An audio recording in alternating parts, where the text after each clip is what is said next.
a building with its double doors thrown wide, revealing a side-stroke fire pump with its brass fittings gleaming, a house bearing a doctor's shingle, L.D. Steele, physician, a school.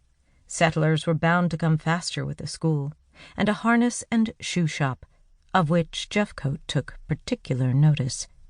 Eventually he came to a creek, bridgeless, swelled with spring runoff, where a lanky man in baggy pants and knee-high boots filled his water wagon with a bucket on the end of a long pole.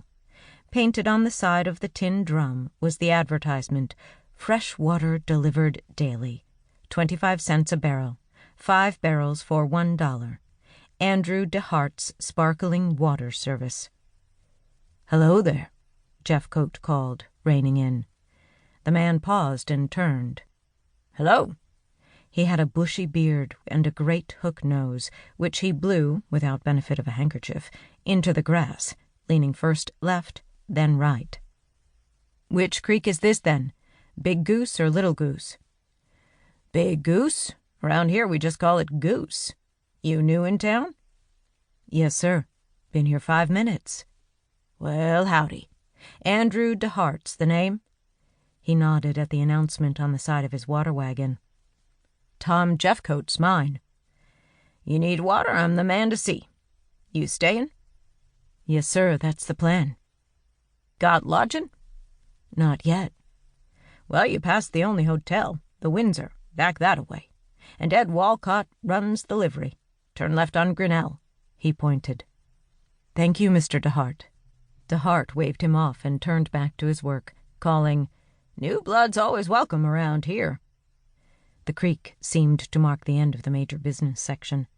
Beyond it lay mostly houses, so Jeffcoat reversed direction and headed back the way he'd come. He found Grinnell without any problem, and a huge unpainted barn of a building with a tent-shaped roof, gaping double doors, and a prominent white and black sign up high above the hayport. Walcott's livery, horses boarded and bedded, rigs for rent. He turned up Grinnell to have a look. In a corral on the near side of the building, a half-dozen healthy-looking horses stood dozing in the 2 o'clock sun, their nose hairs touching the wall. On the far side was a deserted horseshoe pit, overhung by a line of lopsided cottonwoods, which spilled a patch of shade onto the street over the far hitching rail. The barn itself was an immense open-ended building, constructed of vertical weather-beaten boards and sliding double doors that stood open on both ends. Choosing the shady hitching rail on the right over the sunny one on the left, Jeffcoat passed the open door, glimpsing inside the silhouette of a man framed clearly in the open-ended building, working over a horse's foot. His competition. He pulled up in the shade, wrapped the reins around the brake handle, pushed to his feet, and, with fists to ears, twisted at the waist. His hide felt stiff as wang leather. Letting out a great gust of air, he vaulted over the side. At the great south door of the livery barn, he paused, peering inside. It was like a railroad tunnel, dark and cool within, bright at both ends.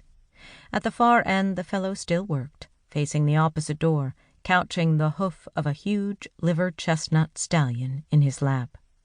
As Jeffcoat approached, he took stock of both the horse and the man. The stallion was snip-nosed, broad-chested, and tall. The man, upon closer perusal, turned out to be no man at all, but a skinny boy, no bigger than a good strip of trap bait, dressed in worn blue breeches, a faded red shirt, black suspenders, an ankle-length leather apron, and a floppy brown wool cap with a button on its crown. At Jeffcoat's approach, the chestnut nickered, dropped his forefoot, and belly-bumped the lad, knocking his cap askew. "Blast you, Sergeant, you ring-boned hunk of gleet! Hold still!" The boy cuffed the horse on the shoulder and centered his cap with a jerk.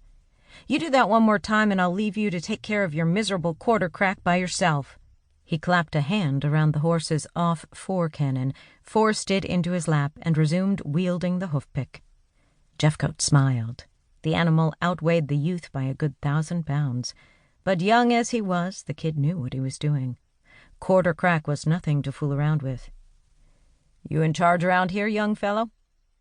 Emily Walcott dropped Sergeant's hoof and spun.